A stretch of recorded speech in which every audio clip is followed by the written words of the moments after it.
মানে যিজন মানুহ অসম বুলিলে যি অসমৰ কাৰণে সদায় সদায় আগত মাত মতা মানুহজন, যে আমি গোটেই প্ৰত্যেকজন অসমীয়াই সদায় মানে এটা বস্তুৱে জানো যে কিবা যদি অসমত হয়, আমি এজন মানুহ আছে দাদা, সকলোৰে দাদা।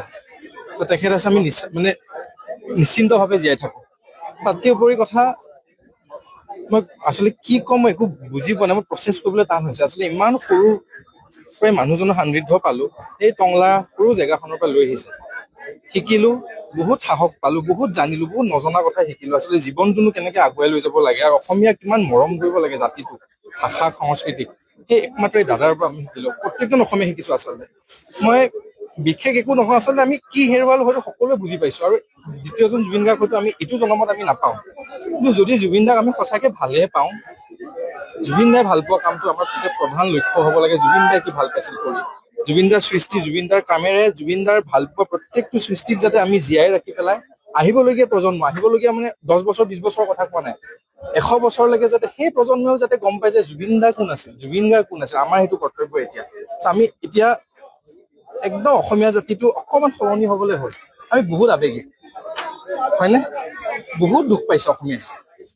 এতিয়া মাত মাতা মানুহজন এই মাতষাৰ হেৰাল, যোনে গান শিকালে, যোনে গান শুনিবলৈ শিকালে, যোনে অসমীয়া ভাষা ভাল পাবলৈ শিকালে, জয় অসম কোৱাৰ সেই অৰ্থটো শিকালে, যাৰ সাহসত আচলতে আমি অসমীয়া জাতিটো সদায় যুঁজি গলো, যে দাদা আছে, সেই মানুহজন যেতিয়া আজি নাই, সেই যিটো গাৰ্জেনটো নাই, ঘৰখনৰ যেতিয়া মুৰব্বী নোহোৱা হৈ যাব, ঘৰখন নিথৰুৱা হৈ যায়।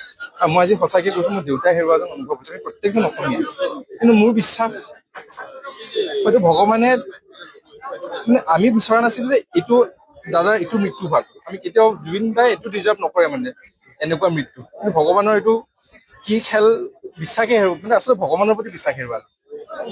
মাত্ৰ এটাই লাগে, প্ৰত্যেকজন অসমীয়াৰ এটাই দায়িত্ব, জুবিন দাই কি ভাল পাইছিল, কি কৰিছিল, জুবিন দাৰ সৃষ্টি কেনেকে আমি অমৰ কৰি ৰাখিব পাৰো, কেনেকে কামেৰে, কৰ্মৰে, আন্দোলনেৰে নহয়, কিন্তু দেই, দাদাই এতিয়া অকল শান্তি বিচাৰে।